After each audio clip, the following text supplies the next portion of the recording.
Баршаңызға қайырлы күн. Бүгін осындай дүниелерді изомальттан жасап үйренеміз. Қалай прозрачный қылу керек, қалай матовый жасау керек, және де осындай бір цифрасын изомальттан қалай жасаймыз, соның барлығын үйренеміз.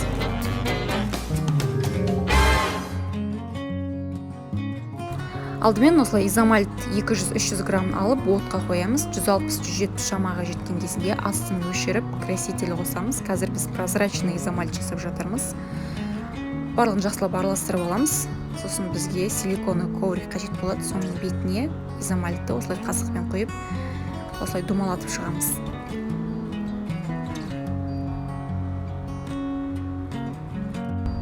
Барлығын құйып алған соң, шешеттер қисық шықса, осындай қасықтың көмегімен тегістеп шыға саламыз. Изомальт қатпай жатып жасау қажет оны, және шпажканы да изомальт қатып қалмай жатып қойып аламыз. 2-3 минуттың ішінде тез қатып қалады. Енді матовый түрін жасайтын болсақ, жай ғана жаңағы изомальтқа ақ краситель қосып жіберіп жақсылап араластырамыз. Егер де сіздің изомальтыңыз қатып жатса, онда отқа қойып ертіп ала бересіз. Бұны да тура жаңағындай думалатып құйып аламыз.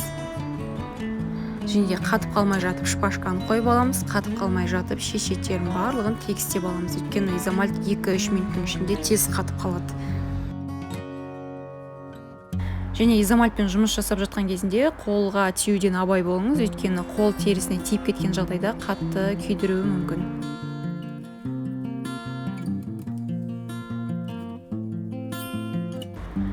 Және изомальтпен кішкене жылдамырақ жұмыс жасау қажет, өйткені өте тез қатып қалады. Қатып қалған соң осылай шпательдің көмегімен ажыратып ала береміз. Изомальтқа кез келген красительді араластырып, әртүрлі түстегі осындай леденцыларды жасай аламыз.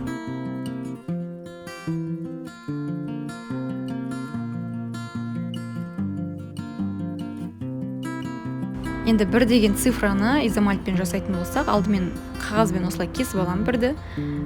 Силиконы ковриктің астына қойып, үстіне осылай изомальтты құйып шығам. Толықтай массаны құйып болған соң, тура жаңағыдай шешеттерін барлығын қасықтың көмегімен тегістеп шығам. Қатып қалмай жатып тегістеп шығам. Және бұған да шпажканы қойып, қатыра саламыз. 2-3 минуттың ішінде дайын болады.